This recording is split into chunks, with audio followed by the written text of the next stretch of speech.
Una de las características de una religión altamente controladora es una política impuesta que requiere que sus miembros rechacen a cualquiera que abandone o sea expulsado de la religión.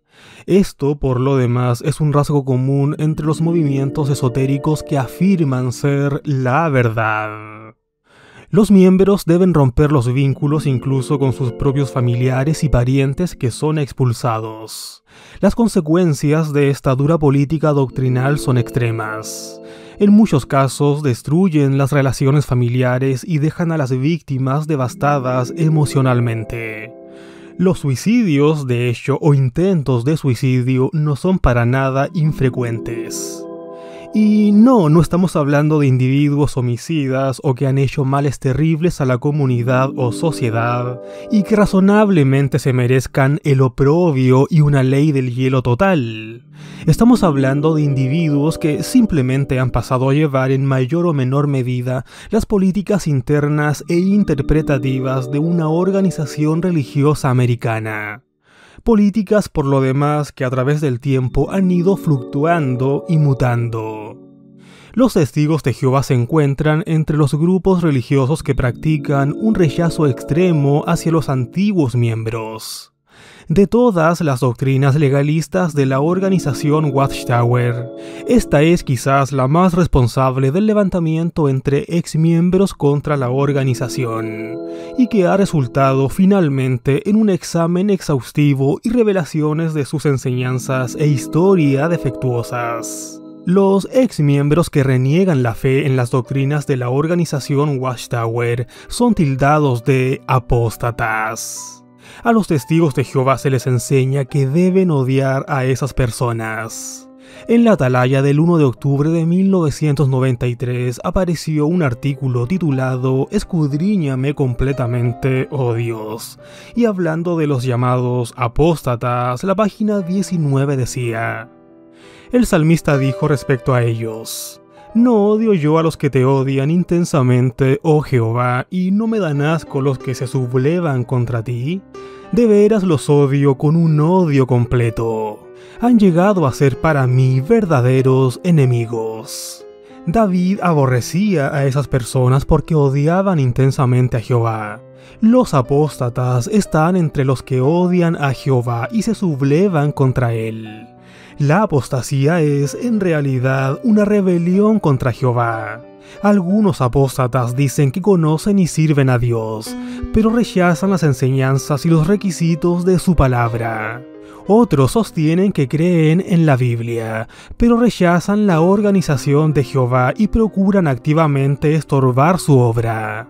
Cuando escogen a propósito obrar con maldad después de haber conocido lo que es correcto, y la maldad está tan arraigada en ellos que es parte inseparable de su modo de ser, entonces el cristiano tiene que odiar, en el sentido bíblico de la palabra, a los que se han apegado inseparablemente a la maldad.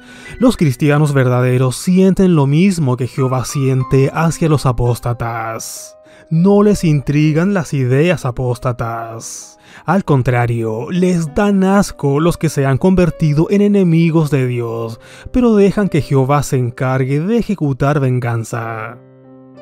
En este punto tenemos que entender la lógica de los testigos de Jehová. Para ellos, abandonar la organización Watchtower como tal significa, por añadidura, darle la espalda a Dios. Esta premisa es clave y esencial para entender el cómo el testigo de Jehová percibe a quien se ha ido de esta religión, ya sea por cuenta propia o por expulsión. Por otro lado, un artículo en la atalaya del 15 de septiembre del 81, bajo el subtítulo «Parientes expulsados que no viven en casa de uno», decía lo siguiente: la segunda situación que es necesario que consideremos tiene que ver con un pariente expulsado o desasociado que no es del círculo familiar inmediato ni está viviendo en el hogar de uno. Esta persona todavía es pariente por consanguinidad o es pariente político, y por eso puede que haya asuntos de familia que a grado limitado necesiten atención. No obstante, no es como si él estuviera viviendo en la misma casa de uno, donde no se pudiera evitar el contacto y la conversación con él. Debemos recordar con claridad la instrucción inspirada de la Biblia.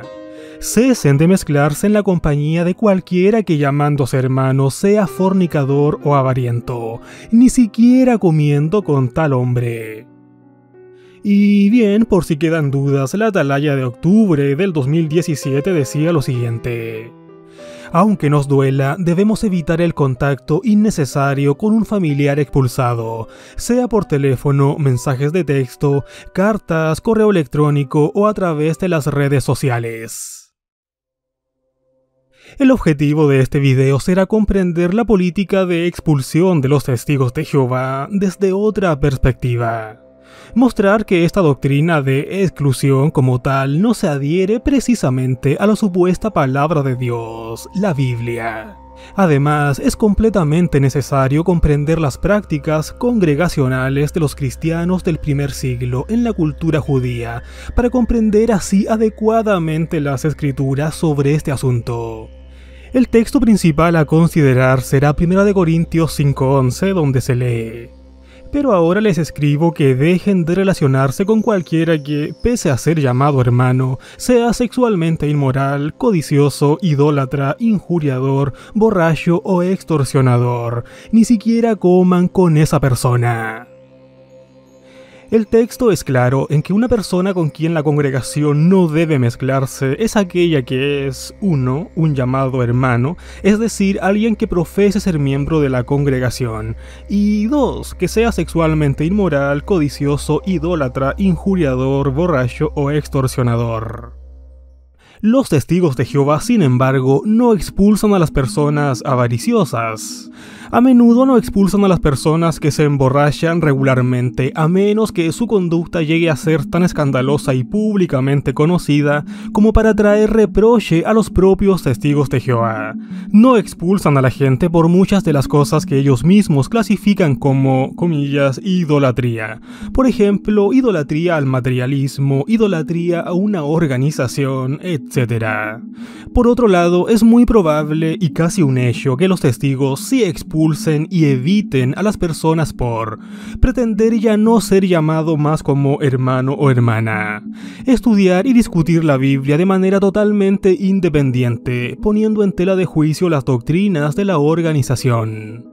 Poseer literatura escrita por exmiembros y mostrarla al resto de los hermanos. Juntarse o congeniar con exmiembros, incluso si este exmiembro profesa ser cristiano y este no haber sido expulsado por conductas sexualmente inmorales, por codicia, por idolatría, por injurias, por borrachera o extorsión. Asistir a misas, reuniones o cultos de cualquier otra iglesia u organización religiosa que no sean los testigos de Jehová.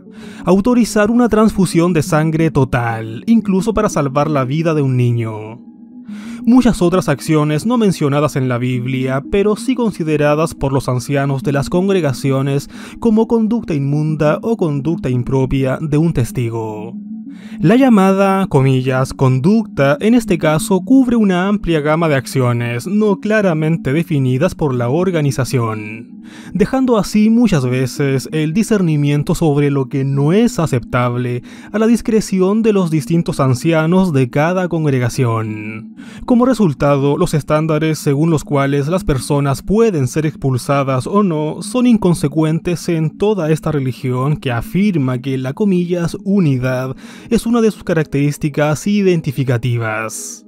Además, estos discernimientos de los ancianos pueden perfectamente variar de acuerdo a la zona geográfica del mundo o la situación cultural de cada país.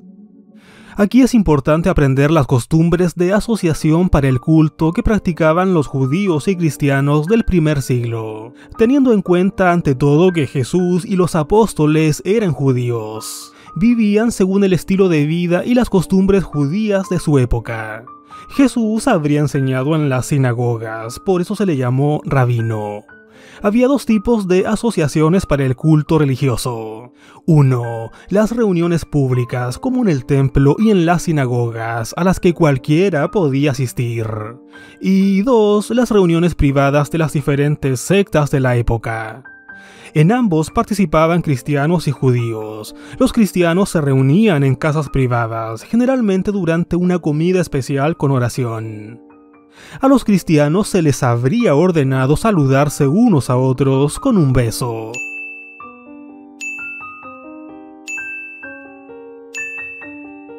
Cuando Pablo envió sus saludos en una carta a los cristianos de Tesalónica, pidió que los hermanos fueran recibidos con un beso santo en su nombre.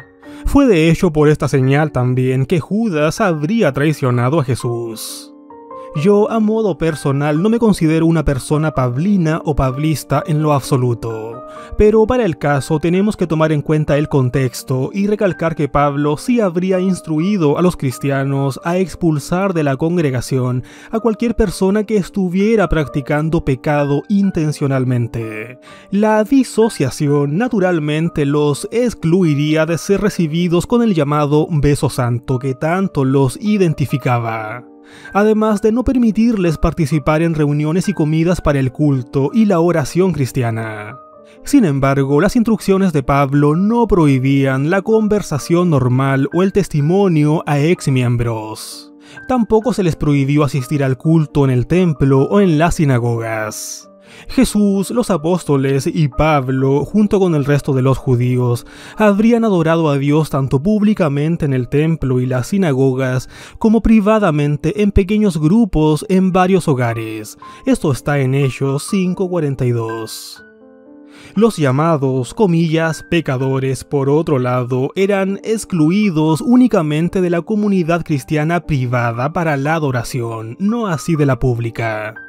Ahora bien, ¿qué pasa con 2 de Juan 10 y 11? Bueno, aquí se dice lo siguiente: si alguien viene a ustedes y no trae estas enseñanzas, no lo reciban en sus casas ni lo saluden, porque el que lo saluda se hace cómplice de sus malas acciones. El pasaje bíblico anterior no trata sobre personas que han sido expulsadas de la congregación cristiana. Cuando se lee en contexto, se comprende que se trata de cualquiera que, comillas, no trae esas enseñanzas, es decir, las enseñanzas de Cristo. Debido a que estos celebraban reuniones de congregación en sus hogares, que podrían ser en una tienda de campaña fuera de las murallas de la ciudad de Jerusalén, en su cultura sus vecinos podrían considerar que invitar a un no cristiano a su hogar significaba que el cristiano simplemente compartía el culto con el no cristiano. Los testigos de Jehová hoy en día, si bien rechazan a las personas excomulgadas o desasociadas, no les prohíben asistir a las reuniones de congregación en sus salones del reino. Sin embargo, en la congregación fue específicamente donde Pablo habría instruido a los cristianos a, comillas, no mezclarse con pecadores expulsados. Si los testigos de Jehová observan literalmente el escrito de 2 de Juan 10, estarían obligados por extensión a nunca invitar a nadie que no sea un testigo de Jehová de buena reputación a su casa, ni a saludar a nadie que no sea un testigo de Jehová. Pero sabemos que este no es el caso. Por lo tanto, se genera un vacío legal del que nadie habla. Ahora bien, ¿cómo se supone que dijo Jesús que se debía tratar a alguien expulsado de la congregación? Digo se supone porque recordemos que Jesús no dejó nada escrito de su puño y letra. Pero bueno, para seguir en la misma línea y adecuarnos a la cosmovisión de la que estamos hablando, tenemos que ir a Mateo 18 del 15 al 17. Aquí se dice: por lo tanto, si tu hermano comete un pecado contra ti, vete a hablar con él a solas y hazle ver su falta. Si te escucha, habrás recuperado a tu hermano. Pero si no escucha, vuelve acompañado de 1 o 2 personas más para que todo asunto pueda confirmarse con el testimonio de 2 o 3 testigos. Si no los escucha a ellos, infórmaselo a la congregación. Y si ni siquiera escucha a la congregación, entonces considéralo como alguien de las naciones y como un cobrador de impuestos. La instrucción básicamente era plantear el asunto del pecado primero entre los 2 individuos solos. Entonces, si el pecador se arrepentía, no había necesidad de llevar el asunto más lejos. Si el pecador no estaba arrepentido, entonces se debía buscar a uno o dos más como testigos. Si el pecador aún así no se arrepentía, solo entonces y como último recurso, se debía presentar el asunto ante toda la congregación, en ningún caso en privado con los ancianos. Si luego de aquello la persona todavía no se arrepentía y no escuchaba, entonces debería ser tratada del mismo modo que los gentiles o los recaudadores de impuestos. En otras palabras, los cristianos debían tratar a los exmiembros como a cualquier otra persona que simplemente no fuera miembro de la congregación. Ser tratado como un, comillas, hombre de las naciones, es decir, un gentil o un extranjero, estaba lejos de que éste fuera rechazado. El pueblo judío trabajó, se asoció, realizó transacciones comerciales y predicó a los gentiles. En cuanto a los recaudadores de impuestos, Jesús mismo comía con ellos y se asociaba con ellos. Mateo, de hecho, el tío Mateo, era un recaudador de impuestos. No por ser recaudadores de impuestos o gentiles, estas personas eran totalmente rechazadas y se les aplicaba una ley del hielo total. Simplemente no se les consideraba un miembro más de la secta o de la congregación y punto. En conclusión, no hay ninguna base bíblica sólida para ordenar que los llamados cristianos deban evitar totalmente a los exmiembros, es decir, no tener comunicación ni conversación con ellos. La instrucción es expulsarlos de la congregación y tratarlos como a cualquier otra persona que simplemente no sea miembro. Especialmente, no hay ninguna escritura que apoye el rechazo a los propios familiares, a los padres, a los hijos, a los hermanos carnales, etc. Es más, si somos más meticulosos en el tema, Pablo incluso aconsejó a no abandonar a los separados de la congregación. Segunda de Tesalonicenses 3, del 13 al 15 dice: por su parte, hermanos, no dejen de hacer el bien. Pero si alguno no obedece lo que decimos en esta carta, ustedes deben mantenerlo señalado y dejar de tener amistad con él para que se avergüence. Sin embargo, no lo vean como un enemigo, más bien sigan aconsejándolo como a un hermano. En el caso de los testigos de Jehová, la expulsión y la ley del hielo es total. Se les dice a los miembros de las familias que traten lo justo y necesario con sus parientes expulsados, y que por nada del mundo hablen con ellos temas, comillas, espirituales. Todo esto no calza con los consejos de Pablo a los cristianos hace 2000 años atrás. Esto puede significar una prueba para nosotros cuando la persona a la que se expulsa es un amigo o un familiar. ¿Seremos obedientes y aceptaremos la decisión que tomen los ancianos? Algunos siervos de Jehová piensan que eso es demasiado drástico y que mantenerse en contacto con su amigo o familiar expulsado es una muestra de bondad. Pero están completamente equivocados. Cuando un hombre testigo de Jehová califica para ser anciano de congregación, se le asigna un libro propietario, por supuesto no distribuido, que brinda instrucciones para el asesoramiento y acciones disciplinarias de acuerdo con las reglas de la sociedad Watchtower. Este libro ha sido actualizado a través de los años, y muchos puntos claves han sufrido modificaciones. Por ejemplo, en la última etapa del siglo XX, este libro se titulaba «Presten atención a sí mismos y a todo el rebaño». Curiosamente, al final de la página 103 se afirmaba que los testigos de Jehová no necesitan ser expulsados por asociarse con parientes expulsados, excepto si la asociación implica una asociación espiritual, o si hay un intento de excusar el comportamiento objetable del ex miembro. La cita decía lo siguiente: por lo general, no se expulsaría a un pariente cercano por asociarse con un expulsado, a menos que haya asociación espiritual o se haga un esfuerzo por justificar o excusar el mal proceder. A pesar de esta exclusión documentada, A los testigos de Jehová de todo el mundo se les inculca regularmente que para agradar a Jehová Dios y que éste no se entristezca, deben limitar el contacto con sus amigos o familiares expulsados, sobre todo cuando estos amigos o familiares comienzan a criticar a la organización y sus decisiones. Razones, por cierto, más que suficientes para no solo ser expulsados de la organización, sino que además ser tallados inmediatamente de apóstatas. Y sí, es un hecho también que muchos testigos de Jehová han sido expulsados por negarse a evitar a sus parientes expulsados.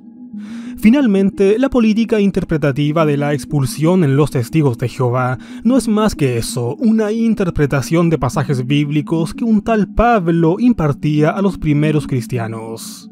El punto aquí son los enormes vacíos morales y el sinfín de conjeturas que se podrían rescatar de esta política totalmente interpretativa y debatible de la organización. Un fuerte abrazo no expulsado. Gracias por ver este video y cuestiónalo todo. Adiós.